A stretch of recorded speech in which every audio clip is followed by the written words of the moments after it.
है सफर हमारा नया नया, किसी पल अंधेरा जो हो गया कहीं खो न जाए ये रह गुजर, मेरे पास आ मेरे पास आ, मेरे हम सफ़र मेरे पास आ मेरे पास आ, हमें साथ चलना है उम्र भर, मेरे पास आ मेरे पास आ मेरे पास आ, मेरे हम सफ़र मेरे पास आ मेरे पास आ। नमस्कार दोस्तों, स्वागत है आपका अपना ही YouTube चैनल टुडे एग्जाम पर। दोस्तों, आज के इस वीडियो में हम रिवीजन क्लास को देखेंगे। आज ये रिवीजन क्लास नंबर 13 होगी। इससे पहले हमने आपको ई बुक के ऊपर 12 रिवीजन क्लास ऑलरेडी प्रोवाइड करा दिया है। जिन बच्चे को नहीं मिल रहा है प्रीवियस वीडियो, एक टॉपिक वाइज रिवीजन करके प्लेलिस्ट है, आप उसमें जाएंगे, आपको इन सभी क्लास की रिवीजन मिल जाएगी वहाँ पे। ये क्लास आप एसएससी वाले देखेंगे, आप भैया रेलवे वाले देखेंगे, आप बिहार एसएससी पुलिस दरोगा वाले देखेंगे, सबको देखना है, सबके लिए लाभकारी होगा। मैं उतना ही पढ़ाता हूँ जितना एग्जाम के लेवल से काम की हो, है ना, ज़्यादा बातें नहीं करते हैं। चलिए शुरू करते हैं आज का ये क्लास, है ना। ये स्रोत है भैया हमारा पैरासीटामोल 500, जो हमारी ई बुक है, जिसका आप इमेज आप नीचे देख रहे हैं। इसमें पेज नंबर 395 से 410 में से आप जाएंगे तो ये वाली क्वेश्चन सब आपको वहाँ पे देखने को मिलेगा। हम जो है एक्स्ट्रा फैक्ट यहाँ पे देंगे और कुल मिला के 200 से अधिक प्रश्नों की बात हम इसमें करने वाले हैं। तो अगर आप किसी भी भाई बंधु को हमारा पेड कंटेंट बाय करना है, ये मोबाइल नंबर है, इस पे आपको जो है व्हाट्सअप मैसेज करना है और वहाँ से कंटेंट को बाय करना है। या डिस्क्रिप्शन में लिंक दिया गया है, आप लिंक क्लिक करेंगे फिर भी आपको व्हाट्सअप पे ही ले जाएगा और वहाँ से आप कंटेंट को बाय कर सकते हैं। एक एक बात को ध्यान से सुनिएगा मेरे भाई बंधु, मेरे शेर शेरनी। चलिए, पहला जो प्रश्न है हमारा, किसी परिपथ में 5 और 6 ओम के तथा 3/11 ओम के 3 प्रतिरोध अलग अलग जुड़े हुए हैं, जिनमें 2 क्रमशः समानांतर क्रम में हैं और तीसरी जो है श्रेणी क्रम में जुड़े हुए हैं। इस परिपथ में 12 वोल्ट की ऊर्जा प्राप्त होती है, तो इस परिपथ से विद्युत धारा का मान जो है क्या होगा या कितने विद्युत धारा फ्लो होंगे। आइए समझते हैं। ये रेलवे भी पूछता है, एसएससी भी पूछता है और स्टेट गवर्नमेंट तो पूछते हैं।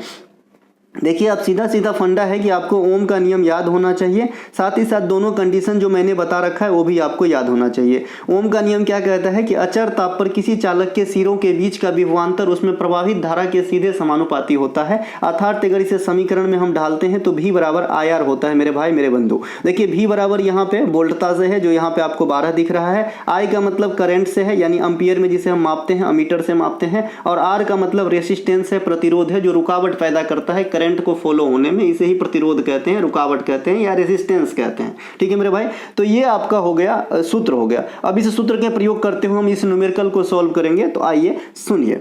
देखिए, ये जो परिपथ है, सबसे पहले परिपथ बनाना आ गया तो आपका काम ईजी हो जाएगा और आप जो है आराम से इस सवाल को कर ले जाएंगे। देखिए, इसमें कह रहा है कि 3 प्रतिरोध है, 5, 6 और 3/11 ओम के, जिसमें 2 में कंडीशन दे रखा है। 2 में कंडीशन इस प्रकार का है कि भाई ये समानांतर है। 2 में जो है कंडीशन इस प्रकार के हैं कि ये दोनों आपस में समानांतर है, अर्थात इनके सामने है पैरेलल है। आगे जाके ये दोनों एक में फिर से हो जाते हैं और यहाँ पे एक तीसरा प्रतिरोध लगी हुई है जो 3/11 ओम के हैं और ये इस प्रकार से सर्किट को पूरा कर रहा है। यहाँ पे 12 वोल्ट का स्रोत लगा है, ये प्लस है, ये माइनस है, इसकी जो है क्षमता 12 वोल्ट है ना, 12 वोल्टा बैटरी है ना। और ये आपका जो है 5 ओम का मान लीजिए, ये आपका 6 ओम का मान लीजिए और ये आपका 3/11 है। यहाँ पे आप उल्टा सीधा भी कर सकते हैं, ऊपर वाले को 6 मान सकते हैं, नीचे वाले को 5 मान सकते हैं, कोई दिक्कत नहीं है।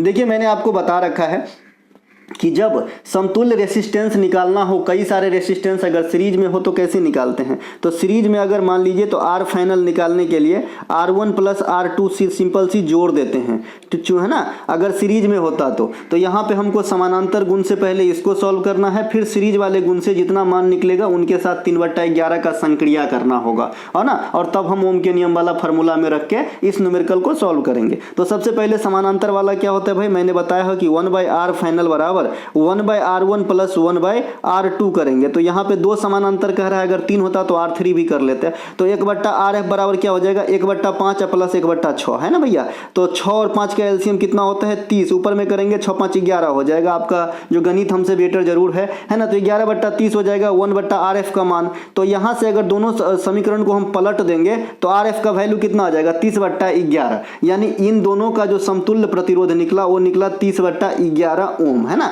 अब 30/11 ओम और 3/11 ओम को हम सीरीज में लेके जाएंगे। तो सीरीज वाला फार्मूला क्या है, सीधा सीधा जोड़ना होता है। तो आर फाइनल बराबर क्या हो जाएगा हमारा है ना 30/11 और प्लस 3/11 बंधु जोड़ेंगे 33/11 होगा। 33/11 का वैल्यू का मतलब भैया 3 ओम है ना, 3 ओम भैया है ना, 3 ओम निकल गया। तो इस पूरे सीरीज का मतलब पूरे परिपथ का जो फाइनल रेसिस्टेंस आया भाई वो कितना आया 3 ओम आ गया है। अब 3 ओम आ गया है, 12 वोल्ट आपको पते है ना। तो 12 वोल्ट आपको पता है, 3 ओम आपका पता हो गया। तो आई नहीं निकाल जाएगा भाई, V बराबर आई आर में है ना। तो V का वैल्यू यहाँ हम रख देंगे 12, आई का मान हमें पता नहीं है, रेसिस्टेंस का नाम मान आ गया 3 3 चौका 12, आई का वैल्यू आ गया 4, चूंकि आई को हम एम्पियर में मापते हैं इसीलिए इसका आंसर हो जाएगा 4 एम्पियर।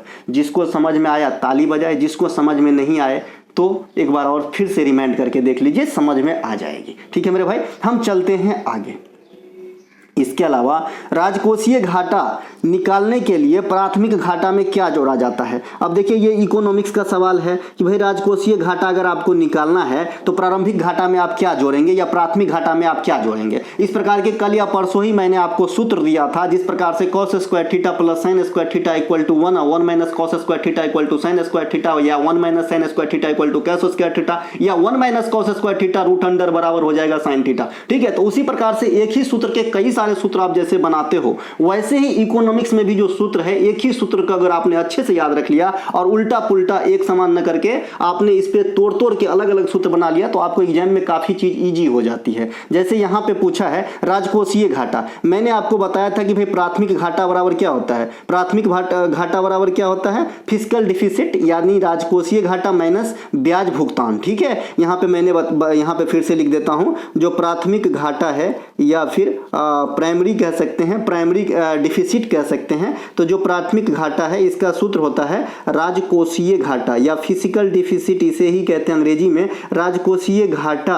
और इसके साथ हम क्या जोड़ते या घटाते हैं, तो इसके साथ माइनस ब्याज भुगतान कर देते हैं, इंटरेस्ट पेमेंट कर देते हैं ना, इंटरेस्ट पेमेंट कहेंगे अपन अंग्रेजी में ब्याज भुगतान को। अब इसी से आपको यहाँ पे पूछा है कि राजकोषीय घाटा निकालने के लिए प्राथमिक घाटा में क्या जोड़ा जाता है। तो भाई प्राथमिक घाटा में यही ब्याज भुगतान इस साइड माइनस में है, इस साइड आएगा तो प्लस में नहीं हो जाएगा जी, है ना। मान लीजिए प्राथमिक घाटा यहाँ पे P है, राजकोषीय घाटा R है और माइनस ब्याज भुगतान B है। तो यहाँ से आपको बोल रहा है कि राजकोषीय घाटा निकालने के लिए तो इस R का वैल्यू निकालने के लिए P प्लस B नहीं हो जाएगा, यानी प्राथमिक घाटा में ब्याज भुगतान नहीं जोड़ोगे तो आंसर ब्याज भुगतान। ठीक है मेरे भाई, चलते हैं आगे। अगला है हमारा 37वां राष्ट्रीय खेल 2023 का शुभंकर क्या था। तो ये है भैया मोगा। मोगा किसके नाम पे रखा गया था, बाइसन के नाम पे। क्या इसके नाम पे रखा गया था, बाइसन के नाम पे। आपको पता होगा कि जो पैरा खेलो इंडिया यूथ गेम हुआ था, आपका पैरा खेलो इंडिया यूथ गेम पहला एडिशन हुआ था दिल्ली के अंदर दिसंबर 2023 में। ठीक है, दिल्ली के अंदर हुआ था दिसंबर 2023 में। तो इसमें जो शुभंकर रखा गया था उसका नाम क्या था, उज्ज्वला, है ना,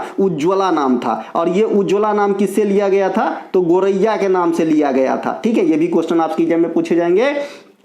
इसके अलावा अगर 36वें राष्ट्रीय खेल जो आपका 2022 के अंदर गुजरात में कंडक्ट कराए गए थे, जहां पे विजेता आपके सर्विसेज टीम रहे थे बंधु, तो वहां पे जो है शुभंकर रखा गया था सावज को। सावज मतलब समझते हैं शेर के बच्चा के नाम पे रखा गया था, है ना। इनके अलावा और भी शुभंकर की बात करेंगे, जैसे अभी खेलो इंडिया यूथ गेम 2023 जो छठा एडिशन हुआ है, हालांकि 2024 में हुआ है लेकिन 23 वाला ही खेल है ये। कोरोना के चलते ये सब डिफरेंसेस आपको देखने को मिल रहा है ना। तो ये जो तमिलनाडु के 4 शहरों में हुए हैं, यहाँ पे बेल्लू नेचियार को जो है शुभंकर के रूप में रखा गया था। ठीक है मेरे भाई, तो ये सब ध्यान रखेंगे, ये शुभंकर हो जाएगा। अभी जो आपका ओलंपिक हुआ है पेरिस के अंदर, तो वहां पे शुभंकर क्या था, फ्रीजियन कैप। क्या था भाई, फ्रीजियन कैप, है ना, फ्रीजियन कैप जो है आपका शुभंकर था ओलंपिक के अंदर, तो इसे भी ध्यान रख लेंगे। मस्कट शुभंकर है ना, ये सब होता है। चलते हैं हम आगे। इसके अलावा अच्छा, अगर आपसे कोई पूछे कि ये जो हॉकी वर्ल्ड कप 2023 हुआ था, जो उड़ीसा के अंदर हुआ था, भुवनेश्वर और राउरकेला के अंदर कलिंगा और बिरसा मुंडा हॉकी स्टेडियम में, तो उसका शुभंकर क्या रखा गया था? तो ओली रखा गया था।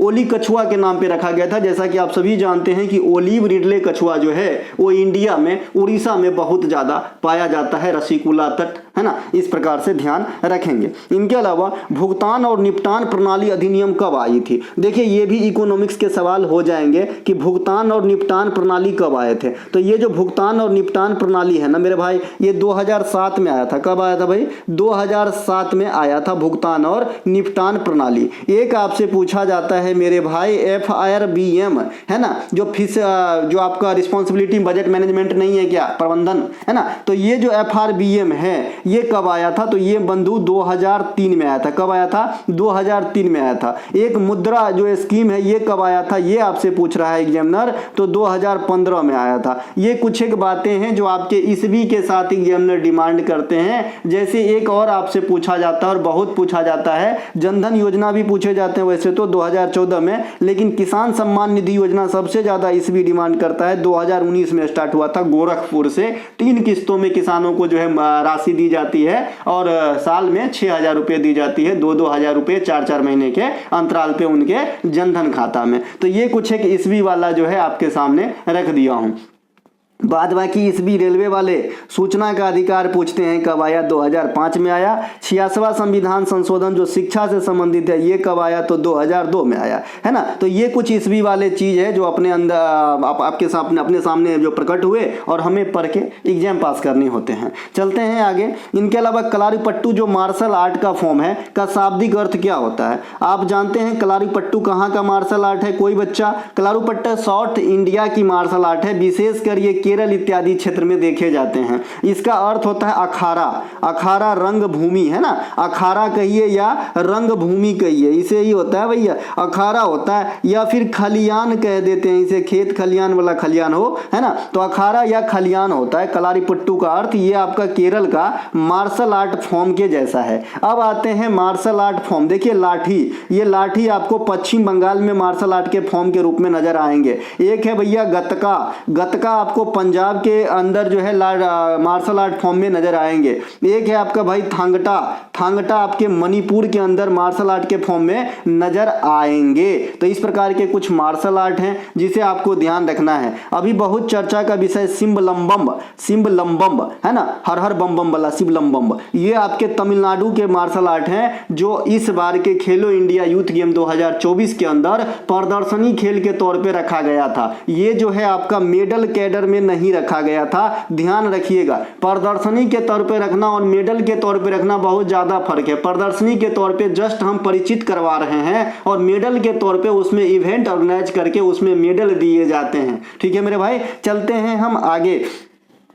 इनके अलावा किसी पिंड के वेग को दुगुना कर देने पे संवेग में क्या फर्क पड़ता है? ऐसे 2-3 न्यूमेरिकल होते हैं। जैसे कैनेटिक एनर्जी से आपसे पूछता है कि किसी भी पिंड के वेग को दुगुना कर देने पे कैनेटिक एनर्जी पे क्या प्रभाव पड़ता है। देखिए भाई, मैं कोई टीचर नहीं हूं, मैं आपके भाई के जैसा हूं। जो मैं चाहता हूं कि उन घरों में भी चिराग जले जिनके बच्चा पढ़ना चाहता है और जिनके पास सफिशिएंट जो है पैसे नहीं है कि भाई किसी की मोटा पेड क्लास खरीद के पढ़ पाए और पेड क्लास के जैसे ही पढ़ना चाहता है, तो उनसे भी कहीं बेहतर मैं आपको पढ़ाने के लिए तत्पर हूं। आप लोगों का सहयोग चाहिए। मुझे 1000 सिलेक्शन दिला के गंगा स्नान करने जाना है। ठीक है मेरे भाई, ये प्रण को जो है मुझ पे दया करके जरूर पूरा करवाइए, मेरा सहयोग कीजिए। ठीक है, और कोई ये जो छोटी सी फी ली जाती है, आपको पता है ये कंटेंट वगैरह लिखने के लिए हमने पीछे 2 आदमी रखा है ना। 2 आदमी परमानेंट तो मैं सैलरी नहीं दे सकता, नहीं तो मेरे अपने सैलरी से देना पड़ेगा। भाई मैं उतना बड़ा आदमी नहीं हूँ, पार्ट टाइम के जैसा है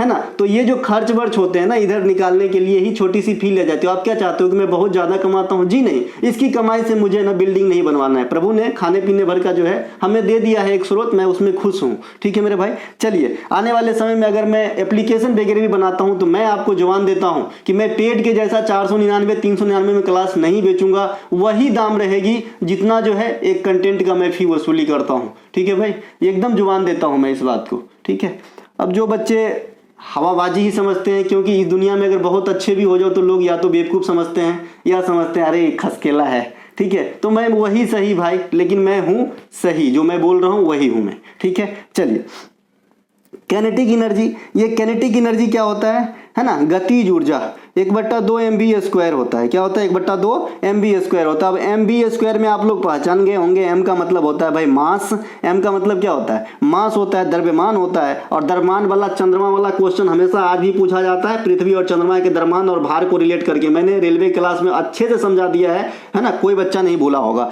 और v का मतलब क्या होता है भाई? वेलोसिटी होती है, वेग होती है। तो यहाँ पे कैनेटिक एनर्जी में अगर वेग को हम दुगुना कर देते हैं तो क्या हो जाएगा? 1/2, और m के जगह पे हमें तो m ही रखना होगा, लेकिन v के जगह पे अब हम दुगुना कर दिया ना बंधु, तो 2 भी रखना होगा। अब इसको सॉल्व करेंगे तो 1/2 और 2v का स्क्वायर हो जाएगा 4v²। अब देखिए, पहले के सूत्र और दूसरे के सूत्र में क्या फर्क है? तो दूसरे के सूत्र में जो है ये 4 एक्स्ट्रा है, और जब प्लस माइनस का कोई साइन ना हो, 2x लिखा हो, इसका मतलब x को 2 से गुना किया जा रहा है। इसका मतलब 1/2 mv² को 4 से गुना किया जा रहा है। इसका मतलब कि अगर वेग को दुगुना कर दिया जाए तो संवेग जो है ना, वो आपका चौगुना हो जाता है। तो एक वाला एक क्वेश्चन तो ये बन जाता है। यहाँ पे जो हमने क्वेश्चन रखा है ना, माफ कीजिएगा, वेग को दुगुना करने पे कैनेटिक एनर्जी चौगुना हो जाता है। यहाँ पे हम संवेग की बात करेंगे। संवेग का मतलब होता है मास गुने वेलोसिटी, m गुने v, है ना। तो यहाँ पे आप जो है m तो एज इट इज रखोगे और v को हम दुगुना कर देंगे। तो इसमें कितना फर्क पड़ा पहले के और दूसरे के तुलना में? तो मात्र दुगुना फर्क पड़ा।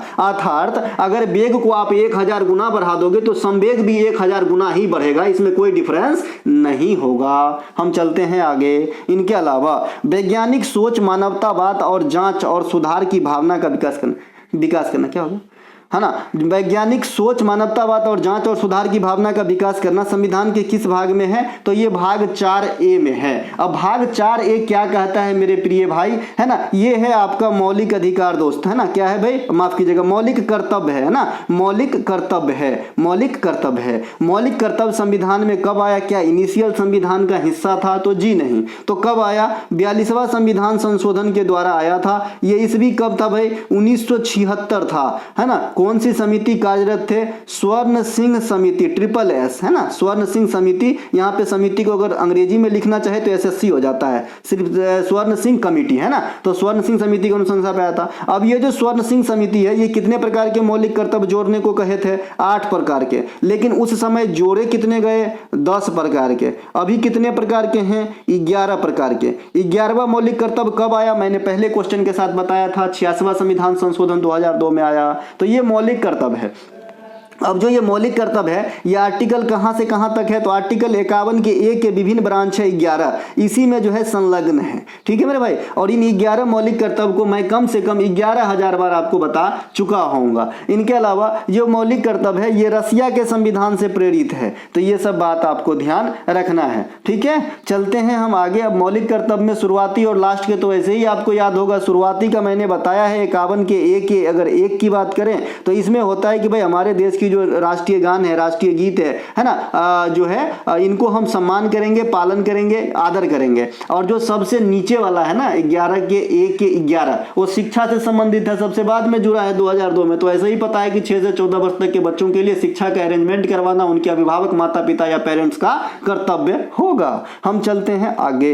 इनके अलावा अजंता की गुफा समूह में कुल कितने गुफा है? अब देखिए, अजंता की गुफा, एलोरा की गुफा, कार्ला की गुफा, है ना। इसके अलावा जो आपका महाबलेश्वर है, इसके अलावा जो त्रिमुकेश्वर है, उसके अलावा जो जंजीरा का किला है, उसके अलावा जो एलिफेंटा है, इसके अलावा जो महालक्ष्मी है, इसके अलावा जो मुम्बरा देवी है, उसके अलावा जो गेटवे ऑफ इंडिया है, ये सब कहाँ पे है? जीवदानी माता की मंदिर है। ये सब बहुत फेमस चीज है। ये सब कहाँ पे है? माथेरन हिल स्टेशन, ये सब कहाँ पे है? मुंबई के अंदर है भाई। मैं रहता हूँ मुंबई के अंदर, हर जगह गया हूँ मैं, ठीक है मेरे भाई। तो ये जो अजंता की गुफा है, ये आपका क्या है भैया? मैं मुंबई के अंदर नहीं, महाराष्ट्र में रहता हूँ, लेकिन मैं गया हूँ, है ना। मैं पुणे साइड में रहता हूँ। अजंता की गुफा ये आपका 29 है, 29 है अजंता की गुफा में, है ना। और अजंता की गुफा जो है, ये सभी के सभी कौन से धर्म से संबंधित है? तो ये आपका बौद्ध धर्म से संबंधित है, सभी के सभी 29 के 29, ठीक है मेरे भाई। लेकिन यहीं पर वो है एलोरा का गुफा।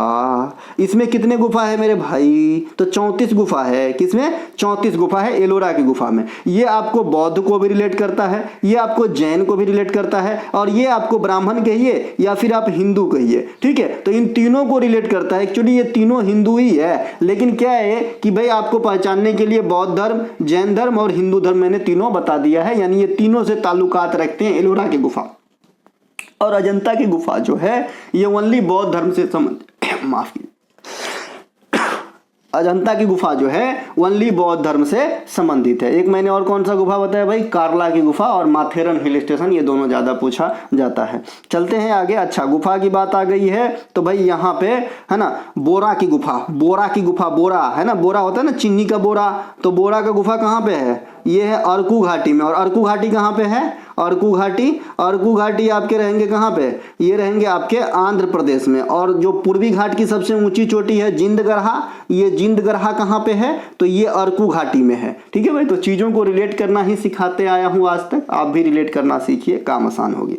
एक आपका भीमबेटका का गुफा है, बाघ गुफा है, उदयगिरी का गुफा है, ये तीनों के तीनों आ जाएंगे एमपी में। ध्यान रहे उदयगिरी का गुफा जो है ये आपका उड़ीसा में भी है। इनके अलावा पंडित मणि प्रसाद का संबंध किस विद्या से है, तो हिंदुस्तानी शास्त्रीय संगीत से जुड़े हुए थे पंडित मणि प्रसाद साहब। 2023 में इनका निधन हो गया था, तो आए फिलहाल दिन जो आगे वाले समय आएगा उसमें जरूर ये क्वेश्चन आपको देखने को मिलेगा। जैसे मैंने मायाधर राउत को बताया था, छप गया ना, है ना, तो ऐसे ही जो है ये सब भी छप जाते हैं। ठीक है, तो ध्यान रखिएगा जो हिंदुस्तानी शास्त्रीय संगीत है ये इंडिया के किस रीजन में होती है, तो साउथ इंडिया को छोड़ के सारे रीजन में हम हिंदुस्तानी शास्त्रीय संगीत के नाम से ही जानते हैं। ठीक है मेरे भाई, और जो साउथ इंडिया रीजन में है इसे हम कर्नाटकन संगीत कहते हैं, कर्नाटकन म्यूजिक कहते हैं। ठीक है मेरे भाई, ध्यान रखेंगे। कर्नाटक संगीत के जनक हम कहा जाते हैं पुरंदर दास को, ये ध्यान रखेंगे। लेकिन त्रिमूर्ति जो है वो अलग है, त्यागराज, मुत्तो दीक्षितर, श्यामा शास्त्री, इस प्रकार का। ठीक है, ये ध्यान रखेंगे। दोनों में 12 प्रकार की स्वर का इस्तेमाल होते हैं, वो भी बता दिए थे। संगीत के सेक्टर में जो भारत रत्न अवार्डी हैं वो सबसे पहले एम सुब्बा लक्ष्मी मैडम है, और एम सुब्बा लक्ष्मी मैडम को जो है 1998 में भारत सरकार के द्वारा भारत रत्न से सम्मानित करे गए थे सबसे पहले। इनके अलावा गोवा से मैंगलोर तक के तट को क्या कहते हैं, देखिए गोवा से मैंगलोर तक के तट के जो कहते हैं वो कन्नड़ भाषा के शब्द कनारा तट से लिया गया है। ठीक है, कनारा तट या कन्नड़ा तट इस प्रकार का नाम है, तो कनारा तट मैंने यहाँ पे लिख दिया है। गोवा से मैंगलोर तट, यहाँ पे बहुत ज्यादा कंफ्यूजन है मेरे भाई। एक कोंकण तट बच्चे याद कर लेते हैं, गुरुजी आपको कोंकण तट पढ़ा दिए और अपन निश्चिंत हो गए। यार जब भी आएगा गोवा में कोंकणी भाषा कोंकण तट तो मार ही देंगे, है ना, ऐसा नहीं है दादा। ठीक है, काठियावाड़ी तट कहेगा तो कच्छ यानी गुजरात से दीव एवं दमन तक जो फैला हुआ है उसे हम काठियावाड़ी तट कहते हैं या काठियावाड़ी रीजन भी कहते हैं। ठीक है, उसके अलावा दूसरा आता है आपका कोंकण तट। कोंकण तट आपका आता है दमन से, दमन और दीव है ना, यानी दमन पे यहाँ पे खत्म हुआ काठियावाड़ी, तो वहीं से जो स्टार्ट हुआ पश्चिमी घाट में, एक्चुअली यहाँ पे है। ठीक है, तो दमन से अगर आप आएंगे गोवा तक तो इसे हम कहते हैं कोंकण तट। क्या कहते हैं, कोंकण तट, है ना। कोकम शरबत होता है, मैंने बताया था, कोंकणी भाषा होती है जो गोवा में बोली जाती है। ठीक है, अभी दामोदर मौजे को जो मिला था अवार्ड वो कोंकणी भाषा में ही मिला था, ध्यान रखिएगा। इनके अलावा जो आपका ये है क्या बोलते हैं, इसके अलावा अगर आप आगे आएंगे तो गोवा से मंगलोर तक के तट को अपन क्या कहेंगे, गोवा से मंगलोर तट के तट को अपन क्या कहेंगे, कनरा तट कहेंगे। और कनरा तट से नीचे आएंगे तो मालाबार तट होगा। मालाबार तट मतलब केरल के तट को कहते हैं। ठीक है, तो ये 4 पश्चिमी घाटीय तट हैं। ठीक है, बाद में कि उत्तरी सरकार कोरोमंडल और जो है आपका उत्तरी सरकार कोरोमंडल और पूर्वी घाटी, ये सब पूर्व साइड में आ जाएगा, इस वाले पार्ट में आ जाता है ना। कलिंग तट भी इसी पार्ट में आ जाएगा, जो उड़ीसा वाला रीजन है उसे कलिंग तट भी कहते हैं, कोई दिक्कत नहीं है। ठीक है मेरे भाई, तो ये आपका तट है। बाद में कि इस प्रकार के एक और क्वेश्चन मैंने बताया था कि नदियों के आधार पे हिमालय का बंटवारा इसी प्रकार से हम याद रखते हैं भाई कि भाई सिंधु से सतलज तक पंजाब, सतलज से काली कुमायूं, काली से तीस्ता नेपाल और तीस्ता से देहांग असम हिमालय। जंतु जगत की सबसे बड़ी समूह कौन है, ऑर्थोपोडा। अगर इसी जंतु शब्द को मैंने काट दिया तो सजीव हो जाएगा। देखिए जंतु में, सजीव में जंतु भी आ जाता है, सजीव में प्लांट भी आ जाता है, सजीव में कीड़े मकोड़े भी आ जाते हैं, है ना, कीड़े मकोड़े भी जो है जीव ही है ना। तो इस प्रकार के सजीव मतलब ओवरऑल। तो सजीव जगत की सबसे बड़ी श्रेणी कहेंगे ना तो थाइलोफाइटा होता है। इस थाइलोफाइटा में कौन कौन आते हैं, तो शैवाल आते हैं। आपने शैवाल का बीज तो देखा होगा, है ना। देखिए शैवाल आते हैं, बताइएगा शैवाल में बीज होता है कि नहीं। शैवाल आते हैं, इसके अलावा जीवाणु भी आते हैं, कवक भी आते हैं, ये सब जो आज किस में आ जाता है, थैलोफाइटा में आ जाता है। और भी छोटे छोटे सूक्ष्म सूक्ष्म जो है प्लांट भी आते हैं। तो ये बहुत बड़ा हो जाता है समूह, इसीलिए इसे सजीव जगत का सबसे बड़ा समूह कहा गया है। लेकिन अगर जंतु जगत की सबसे बड़ी समूह कहा जाएगा तो आर्थ्रोपोडा होगा। अब इस आर्थ्रोपोडा में कौन कौन आते हैं भाई, तो जो भी मच्छर हैं, केकड़ा हैं, कीट पतंग हैं, एक सेकेंड, जो आपका ऑक्टोपस है वो मोलस्का में आ जाएगा, माफ कीजिएगा, ऑक्टोपस मोलस्का में आता है। इसमें कीट पतंग आता है, तितली वगैरह आ जाते हैं, मकड़ी वगैरह आ जाते हैं आर्थ्रोपोडा के अंदर। हम चलते हैं आगे। प्रतिरोधात्मक बेरोजगारी से आप क्या समझते हैं? देखिए चक्रीय बेरोजगारी बहुत अच्छे से आप समझते हैं, अर्थव्यवस्था में उतार चढ़ाव है। देखिए टेक्निकल बेरोजगारी आप अच्छे से समझते हैं, जैसे आपने अभी टिकट कभी भी ATVM मशीन से काटा होगा जो महानगर वगैरह में लगा हुआ होता है। टिकट जो है अपने आप रूट सेलेक्ट कीजिए कि भाई अमुक स्टेशन से, जैसे PPT है, पाटलिपुत्रा स्टेशन से मुझे जाना है पटना जंक्शन, तो PNBE है ना, पटना जंक्शन का कोड है, ठीक है। तो यहाँ से यहाँ तक जाना है, एक मशीन ऐसे लगा होता है ATM के जैसा। अब इस मशीन पे आपको जो है यहाँ से पहलू का कोड डाल दीजिए, यहाँ से दूसर का कोड डाल दीजिए, इसमें अब ऐसे रूट बन जाता है। नीचे पैसा पे करने का ऑप्शन होता है, आपके रिचार्ज होते हैं, वहाँ पे स्कैन कीजिए, पैसा चले जाते हैं और आपका टिकट यहाँ से गुल्ल से निकलता है इस प्रकार से, ठीक है। तो ये जो आदमी का जगह ले लिया ये मशीन वहाँ, तो कौन सा चीज बेरोजगारी हो गया? तो ये टेक्निकल बेरोजगारी हो गया। एक वो चक्रीय बेरोजगारी आपने देख लिया कि भाई अर्थव्यवस्था में जो कर्सर चलता है, उतार चढ़ाव है ना अर्थव्यवस्था में, तो इससे उत्पन्न होता है भैया क्या, चक्रीय बेरोजगारी। एक वो आपने को बताए थे अपन प्रच्छन्न बेरोजगारी। प्रच्छन्न बेरोजगारी क्या होता है कि काम में लगे हैं नहीं भी लगे हैं, जैसे हम तैयारी कर भी रहे हैं नहीं कर रहे हैं। अरे कर रहे हो तो पूरा करो ना तैयारी, बढ़िया से पढ़ो ना, नौकरी लो ना भाई, कब तक रहोगे यहाँ पे, है ना। तो भाई परिच्छन्न बेरोजगारी का मतलब होता है कि जितना क्षमता है ना उसका यूटिलाइज नहीं करना। आप पढ़ सकते हो 8 घंटा, लेकिन आधे घंटे में आप थक जाते हो, हम कल से पढ़ेंगे, ठीक है भाई। तो ऐसा नहीं चलेगा। तो वो जो बेरोजगारी है ये क्या है, प्रच्छन्न बेरोजगारी है ना। ये खास करके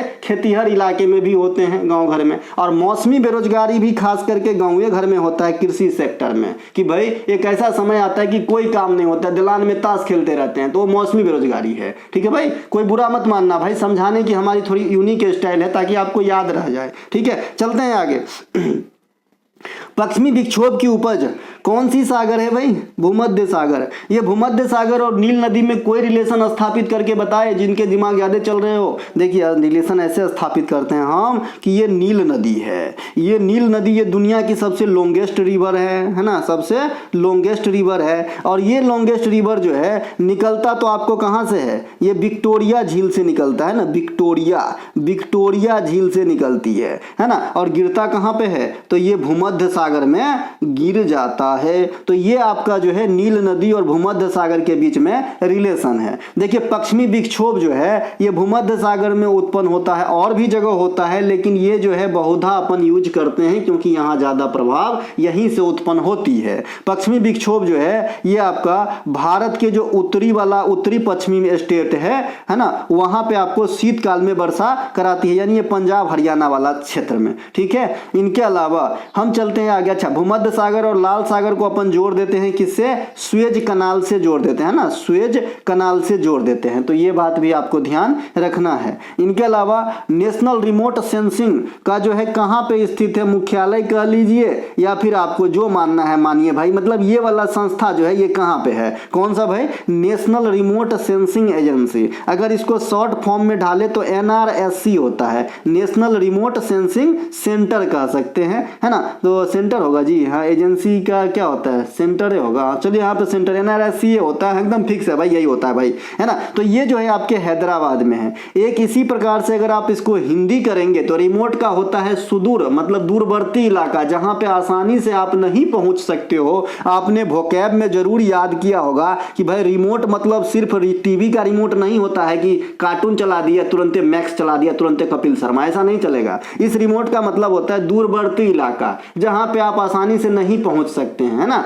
तो इस रिमोट वाला को अगर आप हिंदी में करेंगे तो इसे जो है सुदूर आपका जो है निकलेगा, ठीक है। तो इसी प्रकार का एक और संस्था है भारतीय सुदूर संवेदन संस्थान, जिसे हम IIRS कहते हैं, ठीक है भाई, II Indian institute of remote, इस प्रकार से, है ना। तो ये जो भारतीय सुदूर संवेदन इसका जो है इंस्टीट्यूट ऑफ जो है मतलब ये क्या हो जाएगा IIRS, सही है भाई, इंडियन इंस्टीट्यूट रिमोट, सही है भाई, यही होता है इसका एब्रीविएशन, IIRS ही होता है। इसका जो हिंदी होता है वो मैं बताता हूँ, भारतीय सुदूर संवेदन संस्थान, और इसका जो हिंदी होता है नेशनल माने राष्ट्रीय रिमोट सेंसिंग संस्थान या एजेंसी कह सकते हैं। तो दोनों में थोड़ा सा फर्क है, यहाँ भी रिमोट शब्द है, ठीक है भाई। तो एक जो है आपका है ना एजेंसी वाला कहेगा तो हैदराबाद, और संस्थान वाला कहेगा इंस्टीट्यूट वाला कहेगा ना तो उत्तराखंड में है। बस इतने से फर्क में आपको काम हो जाएगा। देखिए यहाँ पे नेशनल रिमोट सेंसिंग एजेंसी वाला रहेगा तो हैदराबाद में। अभी जो मैंने बताया कि भाई भारतीय सुदूर संवेदन संस्थान, तो ये आपका है ना यूके में, मतलब यूनाइटेड किंगडम में, नहीं भाई उत्तराखंड में, ठीक है। चलते हैं आगे। गुलाम शबीर खान का संबंध किस वाद्य यंत्र से है? देखिए शबीर खान साहब जो है ये बजाते हैं भैया सारंगी। राम नारायण, पंडित राम नारायण का नाम आपने सुना ही होगा, राम नारायण लिखिए ना भाई, नारायण है ना, राम नारायण जो है, पंडित राम नारायण, ये आपका जो है किनसे संबंधित है? ये भी सारंगी से संबंधित है। इनके अलावा सुकूर खान, सबरी खान, अहमद खान, और मैंने क्या बताया था बिंदा खान, है ना, ये सभी के सभी भी आपके सारंगी में आ जाएंगे। रविशंकर साहब को सभी जानते हैं, अनुष्का शंकर मैडम, ये दोनों पिता और पुत्री जो है सितार प्ले करते हैं। इनके अलावा जो है अरविंद पारेख साहब, ये भी सितार प्ले करते हैं, ध्यान रखेंगे, निखिल बनर्जी इत्यादि। इनके अलावा वर्ष 2023-24 में रणजी ट्रॉफी के उप विजेता कौन है? देखिए विजेता बने हैं मुंबई, और उप विजेता कौन बने हैं? विदर्भ। देखिए विदर्भ भी मुंबई यानी महाराष्ट्र का ही एक रीजन है, तो दोनों रीजन पहली बार भिड़ गए, ठीक है। और इनमें जो पहली बार भिड़े तो मुंबई जीत गए, और मुंबई ओवरऑल अब तक कितने बार जीत चुके हैं? 42 बार जीत चुके हैं। कितने बार? 42 बार। इसके अलावा जो रणजी की स्टार्ट हुई थी वो कब हुई थी? 1934 में हुई थी। किसके नाम पे? महाराणा रंजीत सिंह के नाम पे रखा गया था। ये कितने दिन की क्रिकेट है? तो 4 दिन और 5 दिन हो सकता है। कौन ऑर्गेनाइज करवाता है? BCCI करवाता है। सर BCCI की स्थापना कब हुई थी जनाब? 1928 में हुई थी। पहला अध्यक्ष कौन था? है ना, आर ग्रैंट गोवन, इस प्रकार का इनका नाम है। वर्तमान अध्यक्ष कौन है? रोजर बिनी। चलते हैं आगे।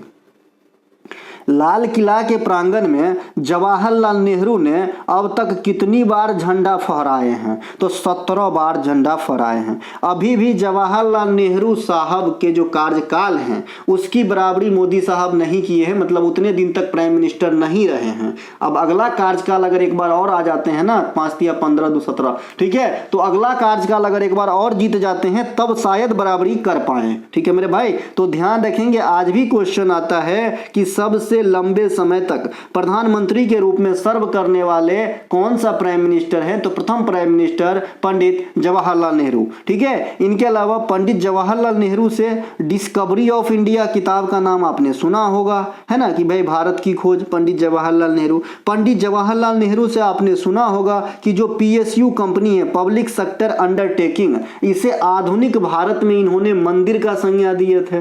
पंडित जवाहरलाल नेहरू से आपने सुना होगा सर कि जो सेंगोल है, जो अभी अभी आपके नए संसद भवन में स्थापित किए गए हैं, तो ये सेंगोल सबसे पहले प्राप्त करने वाले प्राइम मिनिस्टर जवाहरलाल नेहरू ही थे।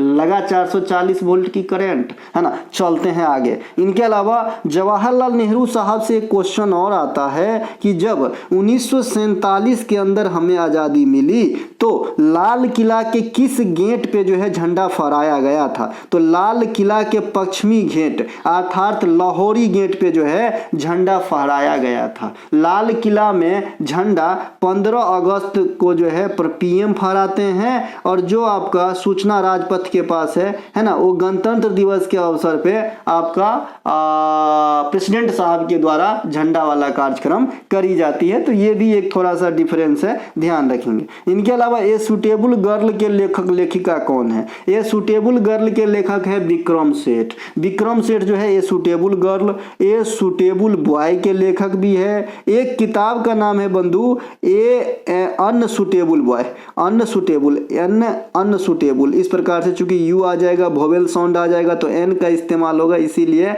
N unsuitable boy, unsuitable boy. तो इनके लेखक कौन है भाई? करण जौहर। कौन है? करण जौहर है। करण जौहर को आप सभी जानते हैं, कॉफी विथ करण, है ना, और बड़े बड़े जो होस्ट वगैरह होते हैं करते रहते हैं आईफा वगैरह का, है ना। देखिए ये ध्यान रखना है, ये जो विक्रम सेठ है ये कौन है, किसी को पता है ना, नहीं पता होगा। चलिए ये लीला सेठ जो मैडम थी ना, लीला सेठ, अब लीला सेठ भी किसी को नहीं पता है तो बताऊं, हाँ चलिए, ये हिमाचल प्रदेश हाई कोर्ट के अंदर प्रथम, है ना, हिमाचल प्रदेश हाई कोर्ट के अंदर एचपी हाई कोर्ट के अंदर एचपीएससी के अंदर पहले चीफ जस्टिस बनी थी, सीजी बनी थी। कौन भैया, सीजे, कौन, लीला सेठ। और ये लीला सेठ के पुत्र हैं विक्रम सेठ, ठीक है भाई, जो बड़े राइटर हैं, है ना। और लीला सेठ मैडम इंडिया में वह गरिमा प्राप्त मैडम हैं जो किसी भी हाई कोर्ट में चीफ जस्टिस बनी थी पहली बार हिमाचल प्रदेश के अंदर, ध्यान रखेंगे। मित्र मेला और अभिनव भारत क्या है, देखिए मित्र मेला और अभिनव भारत ये दोनों एक एगो चीज है, जैसे HRA और HSRA एक एगो चीज है ना, जैसे GATT GATT और WTO एक एगो चीज है लगभग, जैसे योजना आयोग और नीति आयोग एक एगो चीज है, जैसे इंपीरियल बैंक और SBI एक एगो चीज है, वैसे ही भाई ये भी एक एगो चीज है, ठीक है। कैसे, आइए थोड़ा सा समझाते हैं। आइए ना, बिहार में 2 लाख में IPS बना दिए थे मेरे भाई, मैं तो देखिए मित्र मेला का जो गठन है ये 1899 में हुआ था। अभिनव भारत का जो है ये 1904 में हुआ था। ये BD सावरकर और उनके भाईगण यानी उनके बंधु इत्यादि के सहयोग से ये संस्था का जो है फाउंड किया गया था। तो जो ये मित्र मेला है यही बाद में अभिनव भारत के जैसा बना जाता है, नाम चेंज हो जाती है। तो ये मित्र मेला 1899, अभिनव भारत 1904, दोनों के दोनों महाराष्ट्र के नासिक क्षेत्र में, ठीक है भाई, ये ध्यान रखेंगे। अब देखिए ये जो HRA है हिंदुस्तान रिपब्लिकन एसोसिएशन, है ना, इनकी स्थापना, है ना, हुई। फिर बाद में क्या हुआ, इनको 1928 में नाम परिवर्तन कर दो, 1928 में हसरा बना दो, सोशलिस्ट शब्द जोड़ दो, किसके द्वारा, भगत सिंह साहब के द्वारा। लेकिन ये विचार किसके मन में आया था, ये क्वेश्चन को गांठ बांध के रखना, क्योंकि यहाँ से क्वेश्चन पूछा है एग्जामिनर कि भाई HRA का नाम परिवर्तन का विचार किसके मन में आया था, तो चंद्रशेखर आजाद के मन में। GATT, है ना, इनका मुख्यालय भी जिनेवा में। फिर WTO 95 में इन्हीं जगह पे आ गया। योजना आयोग दिल्ली में मुख्यालय 50 में आया था। नीति आयोग 2015 में रिप्लेस कर दिया। इंपीरियल बैंक 1921 में बना था, रिप्लेस कर दिया 1955 में। कौन बन गया, SBI बन गया। तो ये सब बातें ध्यान रखेंगे, काम आएगी। तो ये जो मित्र मेला या अभिनव भारत है ये क्या है, क्रांतिकारी संगठन था जो गुप्त था। इनके अलावा GST बिल लोकसभा में कब पास हुआ रहा, तो 8 अगस्त 2016 को हुआ रहा। लेकिन GST लागू कब हुआ रहा, 1 जुलाई 2017 को हुआ रहा, ठीक है। और GST लागू करने वाला पहला स्टेट कौन है इंडिया में, असम राज्य रहा है भाई। GST का स्लैब क्या है, 0, 5, 12, 18, 28%, ये GST के स्लैब है।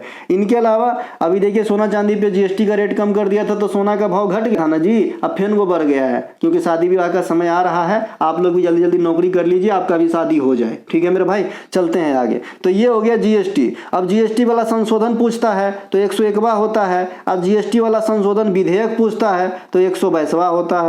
दोनों बात ध्यान रख लेंगे। GST परिषद पूछता है 279 आर्टिकल होता है। इनका अध्यक्ष पूछता है, वित्त मंत्री होता है। इनमें कितने सदस्य होते हैं, 33। 33 का रेशियो क्या है, 2 + 31। ये 31 कहाँ से आते हैं, UT प्लस स्टेट से। ये 2 कहाँ से आते हैं, ये केंद्र सरकार से आते हैं। तो ये GST की कुछ राम कहानी। इस पे विजय कलेकर समिति काम किए थे, ध्यान रखेंगे। 2023 में पद्मश्री से सम्मानित कल्याण सुंदरम पिल्लई का संबंध कौन नृत्य से है, भरतनाट्यम से। कहाँ का नृत्य है, तमिलनाडु का। क्या क्या कहा जाता है, सादी रट्टम कहा जाता है, दासी अट्टम भी कह लेते हैं। क्या कह लेते हैं भाई, एकाहार्य भी कह लेते हैं, एकाहार्य। क्या कह लेते हैं भाई, अग्नि नृत्य भी कह लेते हैं, अग्नि नृत्य भी कह लेते हैं। अग्नि गलत लिखा गया हो, है ना, अग्नि अग्नि अग्नि नृत्य भी कह लेते हैं। ये जो है आपका क्या है भैया, भरतनाट्यम के अन्य नाम है। इनके जो तत्व हैं क्या है, अलिरप्पू है, जाति स्वरम है, शब्दम है, तिल्लाना है। इनके शारीरिक हाव भाव क्या है, अम्भंग है, त्रिभंग है, संभंग है। इसमें देवता कौन है भाई, शिव है। स्रोत क्या है, भरत मुनि के नाट्य शास्त्र और नंदिकेश्वर का अभिनय दर्पण AD, ठीक है भाई। तो ये सब ध्यान रख लेंगे। इनके अलावा 2023 में उषा बारले मैडम को भी पद्मश्री दिया गया था। उषा बारले मैडम को पद्मश्री। तो ये किस लिए भाई, किस लिए? तो पंडवानी के लिए। ये पंडवानी कहाँ का है भाई? छत्तीसगढ़ का है। इनके लोकप्रिय गायिका कौन थी? तीजन बाई। कौन भाई? तीजन बाई। और गायक झारूराम देवांगन, अजय देवगन नहीं, झारूराम देवांगन। ठीक है। इनके अलावा जूनियर हॉकी एशिया कप 2023 के विजेता कौन है? पाकू। अपना पाकू मतलब पाकिस्तान। जो बच्चे नए हैं, जो पुराने हैं वो समझ गए होंगे। जूनियर एशिया हॉकी कप 2023 पाकू को हरा के जो है, यहाँ पे विजेता लिखा है भाई, तो गलती हो जाएगा भाई। पाकू उपविजेता है ना, पाकू उपविजेता है। और विजेता रहे थे इंडिया। इसे हम करेक्शन कर देंगे, कोई दिक्कत नहीं है। ठीक है, इंडिया विजेता और पाकू जो है उपविजेता। पाकू सबसे पहले हॉकी वर्ल्ड कप के विजेता है, मेन वाला हॉकी वर्ल्ड कप 1971 में, है ना। और इंडिया 1 बार जीता है हॉकी वर्ल्ड कप 1975 में। टोक्यो ओलंपिक में हॉकी में कौन सा पदक प्राप्त किया इंडियन टीम? Bronze medal. ठीक है। हॉकी में अब तक कितने गोल्ड ओलंपिक के लिहाज से? 8। पहला गोल्ड 1928 में एम्स्टर्डम ओलंपिक में जयपाल सिंह मुंडा के कप्तानी में। आखिरी गोल्ड कब आया था? 1980 में हॉकी में।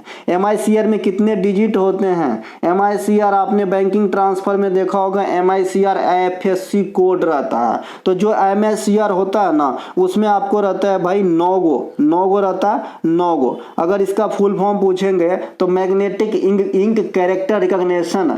मैग्नेटिक इंक जो है कैरेक्टर रिकॉग्निशन मतलब रीड करना जैसे हो जाता है, कैरेक्टर मतलब वर्ड के जैसा हो जाता है, इंक मतलब आप सभी जानते हैं, और मैग्नेटिक मतलब चुंबकीय हो जाता है। तो हिंदी कर लीजिएगा। ठीक है। नहीं, आपसे हिंदी पूछबे ना करेगा, आपसे खाली अंग्रेजी में फुल फॉर्म पूछता है इसका। इसमें 9 गो अंक होता है। आधार कार्ड में कितने अंक होते हैं भाई? तो मुझे खुद ही याद करना पड़ेगा।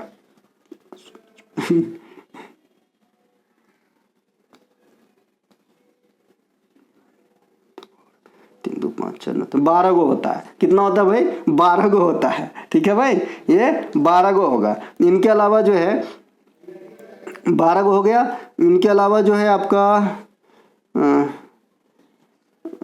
कौन सा है भाई? ये 141 मिनट। अगला है गोदावरी नदी की सबसे लंबी सहायक नदी मजीरा।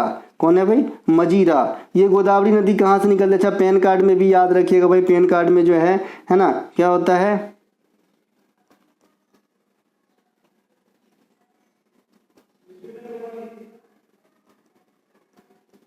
5 गो अल्फाबेट, 6 गो अल्फाबेट होगा और 4 गो जो है न्यूमेरिकल रहता है। ठीक है। लास्ट में 1 गो रहता है अल्फाबेट, और 5 गो अल्फाबेट पहले और 4 गो नंबर रहता है। तो कुल मिला के 5 1 6 4 10 गो वर्ड होता है। ठीक है। पैन कार्ड में गोदावरी नदी की सबसे लंबी सहायक नदी मजीरा है, मजीरा। गोदावरी नदी कहाँ से निकलती है? ये त्र्यंबकेश्वर से निकलती है। त्र्यंबकेश्वर कहाँ पे है? नासिक के अंदर है, जहाँ पे भोलेनाथ की जो है आपका बहुत बड़ा संस्था है, आपका त्र्यंबकेश्वर महादेव, है ना। इनके अलावा गोदावरी नदी प्रायद्वीपीय भारत में यानी पेनिनसुलर इंडिया की सबसे लॉन्गेस्ट रिवर है। और ये कहाँ पे गिरने का काम करेगी? तो ये आपका बे ऑफ बंगाल में गिरेगी, है ना, बे ऑफ बंगाल। इन्हें यहाँ पे जो है गिरेगी बे ऑफ बंगाल में, तो ये ध्यान रखेंगे। गोदावरी नदी, है ना। गोदावरी नदी के अलावा एक और क्या कंफ्यूजन पेयर किनके साथ बनता है? कावेरी नदी का। इसे दक्षिण भारत की गंगा कहते हैं और गोदावरी नदी को दक्षिणी गंगा कहते हैं। दक्षिण भारत की कहेगा तो कावेरी, खाली दक्षिणी कहेगा तो गोदावरी। लुम्बिनी महोत्सव कहाँ मनाते हैं आप? आंध्र प्रदेश में मनाते हैं। अगर आंध्र प्रदेश ऑप्शन में ना हो तो क्या रहेगा? तेलंगाना रहेगा। तेलंगाना या आंध्र प्रदेश में लुम्बिनी महोत्सव मनाते हैं। ये जो लुम्बिनी जगह है ये क्या है भाई? ये महात्मा बुद्ध के जो है जन्म स्थल है। और इस प्रकार का जो जिक्र है कि भाई महात्मा बुद्ध का जन्म लुम्बिनी में हुआ था, ये कौन से अभिलेख से हमें प्राप्त होता है? आप लोगों के ऊपर छोड़ता हूँ ये क्वेश्चन का आंसर। ठीक है। अशोक के कौन से शिलालेख या अभिलेख में इस प्रकार की बात ज्ञात होती है कि महात्मा बुद्ध का जन्म लुम्बिनी में हुआ था? इनके अलावा महात्मा बुद्ध शाक्य कुल के थे। महात्मा बुद्ध जो है अपनी मृत्यु कुशीनगर में प्राप्त किए थे, है ना, कुशीनारा या कुशीनगर, है ना। इसके अलावा बौद्ध संगति 4 गो मोटे मोटे होते हैं इंडिया के अंदर। बौद्ध धर्म में जो उपदेश दिए गए थे ये पाली भाषा में दिए गए थे, और अभी पाली भाषा को संवैधानिक दर्जा दे दिया गया है। कान खोल के सुन लो, ठीक है। पहले 22 गो भाषा था संवैधानिक दर्जा, अभी 5 गो और आ गया है, अब 27 गो भाषा संवैधानिक दर्जा हो गया है। मैं इस पर एक डिटेल सोल्यूशन ले लूंगा एक क्वेश्चन के साथ किसी प्रैक्टिस सेट वाली वीडियो में, तो आपको जो है वहाँ पे सारी कन्फ्यूजन दूर हो जाएगी। इनके अलावा जो आपका माजुली महोत्सव है तो नाम से स्पष्ट पकड़ लिए होंगे, असम के अंदर होगा माजुली महोत्सव।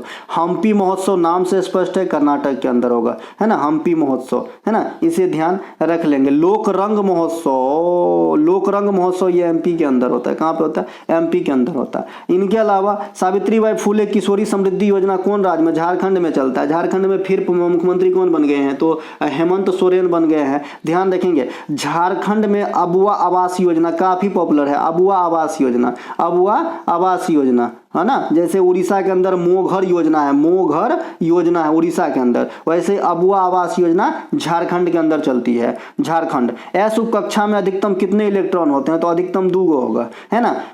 एस में कितना होता है? अधिकतम 2 होता है, अधिकतम 2 होता है। SPDF तो P में कितना होता है? 4 जोड़ देंगे 6 हो जाएगा, तो इसमें हो जाएगा आपका 6 3 सेल बने होते हैं। और कैसे इलेक्ट्रॉन भरते हैं? तो पहले एक एक करके भरेगा, फिर पेयर बनाता है भाई, समझ रहे हो कि नहीं समझ रहे हो, है ना। तो इस प्रकार से, तो इसमें 6 होगा SP, फिर D में करेंगे तो 2 और जोड़ जाएगा, तो वहाँ 10 हो जाएगा, है ना। तो ऐसे आप करते जाएंगे, आपका काम बढ़ता जाएगा। ये उपकक्षा है, ये सब सेल है ना। खाली सेल कहेगा ना तो उसे KLMN से हम डिनोट करते हैं, ठीक है। और ये सेल है, इसमें जो है मैक्सिमम नंबर ऑफ इलेक्ट्रॉन कहेंगे तो मैंने बताया है 2 गुने कक्षा का स्क्वायर, 2 गुने n स्क्वायर होता है। तो अगर K कहेगा तो K पहला कक्षा है, L दूसरा, M तीसरा, N चौथा। तो अगर मान लीजिए कि कोई पूछ रहा है कि L कक्षा में मैक्सिमम नंबर ऑफ इलेक्ट्रॉन्स कितने समा सकते हैं, ठीक है, तो मैंने कहा 2 और जो कक्षा रहे उसी का स्क्वायर कर दिया। चौथा कक्षा है तो 4 का स्क्वायर, तो 16 दूना के 32 हो जाएगा मैक्सिमम। और S उप कक्षा है तो S में रहता है 2 गो, P में रहता है 6 D में रहता है SPDF, तो इसमें रहेगा 10 गो। इस प्रकार से चलता रहता है, काम बनता रहता है। चलते हैं आगे। देखिए, किसी भी प्रतिक्रिया में संयोजी इलेक्ट्रॉन भाग लेते हैं, और संयोजी इलेक्ट्रॉन जो है बाह्यतम कक्षा में उपस्थित इलेक्ट्रॉन को कहते हैं। और जो इलेक्ट्रॉन भाग नहीं लेते हैं अभिक्रिया में, उसको क्या कहते हैं? तालियां, उसे कहते हैं कोर इलेक्ट्रॉन। क्या कहते हैं भाई? कोर इलेक्ट्रॉन कहते हैं, जो किसी भी अभिक्रिया में भाग नहीं लेते हैं, ठीक है। जो भाग लेते हैं उसे संयोजी इलेक्ट्रॉन कहते हैं, ठीक है मेरे भाई। चलते हैं आगे। कडाना बांध किस नदी पे है? देखिए, कडाना बांध ये माही नदी पे है। माही नदी, माही नदी, माही नदी, माही नदी। भैया माही नदी जो है, इससे एक क्वेश्चन क्या है, ये कर्क रेखा को ना 2 बार क्रॉस करती है, इन्हें ध्यान रखेंगे। अब कर्क रेखा इंडिया में क्या गो राज्य से? तो 8 गो राज्य से। ये रहा गुजरात, ये रहा राजस्थान, ये रहा MP, ये रहा छत्तीसगढ़, ये रहा झारखंड, ये रहा त्रिपुरा, पश्चिम बंगाल, ये रहा त्रिपुरा, और ये रहा मिजोरम। तो ये 8 गो स्टेट है जहां से आपके कर्क रेखा गुजरते हैं। अब कर्क रेखा कहते किसे हैं, है ना रट्टू भाई, इधर आओ। देखिए, ये आपका भूमध्य रेखा है, जिसे आप, है ना, 0 डिग्री भी कहते हो, है ना, प्राइम मेरिडियन रेखा भी कहते हो। तो यहां से अगर आप उत्तर में 23.5 डिग्री झांकेंगे तो आपको कर्क रेखा नजर आएंगे। अगर दक्षिण में 23.5 डिग्री झांके तो इसे हम कहते हैं मकर रेखा, मकर रेखा। जो आपका भूमध्य रेखा है, इस पे 13 गो देश है, और इसके आसपास जो भी जगह है, यानी 5 डिग्री नॉर्थ में और 5 डिग्री साउथ में, तो ये वाला जो 5-5 डिग्री वाला क्षेत्र है ना, इसे ITCZ जोन कहते हैं। ITCZ जोन कहते हैं, इंटर ट्रॉपिकल कन्वर्जेंस जोन कहते हैं। और यहाँ पे जो दाब है ना, दाब ये काफी कम होता है, निम्न दाब का क्षेत्र होता है। भूमध्य रेखा के आसपास के क्षेत्र को आप डोले ड्रम भी कहते हैं। क्या कहते हैं भाई? डोले ड्रम भी कहते हैं, है ना, डोले ड्रम भी कहते हैं। तो ये ध्यान रखेंगे, है ना। इसके अलावा यहाँ पे आपने सुना होगा जो अपना दक्षिण गंगोत्री और मैत्री वाला जो अपना प्रयोगशाला है जी, अंटार्कटिका और आर्कटिक में, तो ये यही दोनों किनारे पर स्थित है, ठीक है भाई, ध्यान रखेंगे। चलते हैं आगे। पंचायत में सदस्यों की योग्यता की अयोग्यता होगा। यहाँ पे पंचायत में सदस्यों की अयोग्यता से संबंधित कौन सा अनुच्छेद है? तो 243F है। पंचायत में अयोग्यता से संबंधित 243F है। ये कहीं मिसप्रिंट हुआ है, आज मैं 4था दिन बता रहा हूँ कि आप लोग जो है इसे हैंडल कर लीजिए, सुधार लीजिए। देखिए, है ना। इनके अलावा मैंने यहां से बताया है 243I के द्वारा बजट, माफ कीजिएगा, वित्त आयोग का गठन गवर्नर के द्वारा जो है किया जाता है। और मैंने 243I हो, 51A हो, इसके अलावा 19 हो, इन सब को जो भी आप ग्रुप ऑफ आर्टिकल्स है, इनको मैंने एक अलग वीडियो में करा दिया है। टॉपिक वाइज सेक्शन में जाएंगे, वहां पे मेरे ख्याल में कम से कम 50 टॉपिक को मैं पढ़ाया हूं जी, ठीक है। एक एक करके देख लेंगे ना, काफी कॉन्फिडेंस आ जाएगा। छोटा छोटा वीडियो आप देख सकते हैं।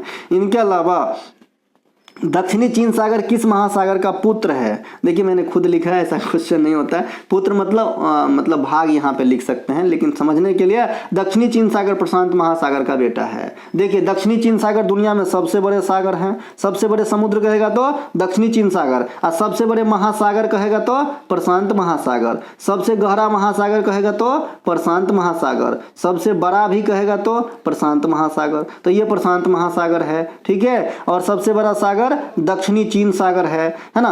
किस महासागर को अंध महासागर कहते हैं? तो अंध महासागर कहते हैं अटलांटिक ओशियन को। अटलांटिक ओशियन को अंध महासागर कहते हैं। इसके अलावा जो हाफ महासागर कहलाता है ना, वो हिंद महासागर को कहते हैं। इंडियन ओशियन को जो है आप कह सकते हो हाफ महासागर है, मतलब अर्ध महासागर है, ठीक है भाई। और तीसरा सबसे बड़ा महासागर भी है हिंद महासागर, ध्यान रखिएगा। एकमात्र महासागर जिसका नाम किसी देश अर्थात इंडिया के नाम से मिलता जुलता है वो है हिंद महासागर। अब हिंद महासागर का पार्ट कौन कौन सा है? तो ये अरब सागर भी हिंद महासागर का पार्ट है, ये आपका बंगाल की खाड़ी भी हिंद महासागर का पार्ट है, अंडमान जो सागर है ये भी आपका हिंद महासागर का पार्ट है। ये सब ध्यान रख लेंगे, काम आवेगी आपको, ठीक है। चलते हैं आगे। भारत एकमात्र बार थॉमस कप के विजेता कब बने थे? 2022 में। देखिए थॉमस कप और उबेर कप ये क्या है? बैडमिंटन से संबंधित कप है ना। तो थॉमस कप जो है मेल वाला है और फीमेल वाला उबेर कप है, उबेर है ना। इनके अलावा चंपारण मेला का आयोजन किस राज्य में होता है? तो ये आपका होता है मध्य प्रदेश में। नहीं जी, चंपारण मेला का आयोजन मध्य प्रदेश में नहीं होता है जी। चंपारण मेला का आयोजन मध्य प्रदेश में नहीं होगा। चंपारण मेला का आयोजन छत्तीसगढ़ में होना चाहिए। कहाँ पे होना चाहिए? छत्तीसगढ़ में होना चाहिए चंपारण मेला का। तो जरा इसको सुधार लेंगे क्या, है ना। मुझे तो ऐसा ही लग रहा है भाई कि ये चंपारण मेला जो है ये छत्तीसगढ़ में होना चाहिए। आप लोग बताइएगा कि कहाँ होगा यार, मैं भी भूल रहा हूँ यार, है ना। नहीं, ये छत्तीसगढ़ में ही होगा। चंपारण मेला जो है ये छत्तीसगढ़ में ही होगा, एकदम छत्तीसगढ़ में होगा। यहाँ मध्य प्रदेश काट लीजिएगा, है ना। दिमाग मेरा भी थोड़ा खसक गया था, मैं भी सोचा कि कैसा हो सकता है, ऐसा तो ऐसा थोड़ी होगा। ये छत्तीसगढ़ में होगा भाई, चंपारण मेला छत्तीसगढ़ में होगा भाई। लिख लीजिएगा, सही कर लीजिएगा।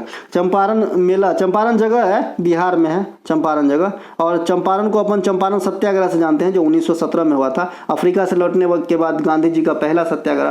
कान खोल के सुनिए, गांधी जी का पहला सत्याग्रह कहाँ हुआ था? तो साउथ अफ्रीका में आंसर करिएगा, ना कि चंपारण। चंपारण में साउथ अफ्रीका से लौटने के बाद पहला सत्याग्रह हुआ था, ठीक है। तो चंपारण मेला आपका कहाँ पे हो जाएगा? छत्तीसगढ़ में हो जाएगा। यहाँ पे बस्तर दशहरा भी छत्तीसगढ़ में रख लीजिएगा। छत्तीसगढ़ में नृत्य का बहुत पूछा जाता है, छत्तीसगढ़ में नृत्य बहुत पूछे जाते हैं। कर्मा, सैला, है ना, गेंडी, है ना, गेंडी कर्मा, सैला, राउत, नाचा, है ना, ये सब जो है पंडवानी, है ना, बैगा, ये सब जो है कहाँ पे हो जाएगा? छत्तीसगढ़ के अंदर हो जाएगा। कहाँ पे हो जाएगा? छत्तीसगढ़ के अंदर हो, ये सब नाच हो जाता है। इनके अलावा जो मेला में आएंगे तो माधवपुर मेला काफ़ी पूछा जाता है जो गुजरात में होता है ना, माधवपुर मेला। एक मिंजर मेला और एक पिंजर मेला। तो जो मिंजर मेला है और एगो पिंजर मेला है, तो ये जो पिंजौर मेला है ना, पिंजौर मेला, ये आपका हरियाणा में होता है। और ये जो मिंजर मेला है ना, ये आपका हिमाचल प्रदेश में होता है। दोनों ध्यान रख लेंगे। एक आपका सोनपुर के मेला, सोनपुर के मेला कहाँ पे होता है? बिहार में होता है। ये सबसे बड़ा पशु मेला है इंडिया का। एक आपका मेथाराम जातरा मेला, ये आपका तेलंगाना के अंदर होता है। कोया जनजाति के द्वारा इसमें पार्टिसिपेशन होती है। और ये कुंभ मेला के बाद इंडिया में सबसे बड़ी मेला है। कुंभ मेला इंडिया में 4 जगह लगती है, ठीक है भाई। हम चल देते हैं आगे। हरिद्वार हो जाएगा, नासिक हो जाएगा, उज्जैन हो जाएगा और प्रयागराज हो जाएगा। इन चारों को नाम भी ले लिए तो समझ लीजिए मैंने थोड़ा सा पुण्य का काम कर लिया है। जय गंगे। इनके अलावा ऑल सोल्स डे किस धर्म का त्योहार है? ऑल सोल्स डे ये ईसाई धर्म का त्योहार है। बैसाख पोया, है ना, बैसाख पोया, ये किस धर्म के त्योहार है? बौद्ध धर्म के त्योहार है। नवरोज, है ना, नवरोज, पतेती, ये कौन धर्म का त्योहार है? ये आपका पारसी धर्म का त्योहार है ना। बैसाखी, है ना। लोहड़ी नहीं कहना सही नहीं रहेगा। बैसाखी, गुरु पर्व, है ना, ये जो है कौन धर्म के है? सिख धर्म के त्योहार है ना। तो ये ध्यान रख लेंगे बाद में कि हिंदू का त्योहार आप जानते हैं, इस्लाम समुदाय के त्योहार भी आप लगभग जानते ही है, क्योंकि हम दोनों जो है बिगर है इंडिया में, बड़े जो है सबसे ज्यादा जनसंख्या हिंदू के, उनके बाद जो है इस्लाम के धर्म के ही पाए जाते हैं। इस्लाम धर्म में मुहर्रम हो जाएगा, रमजान हो जाएगा, बकरीद हो जाएगा, है ना।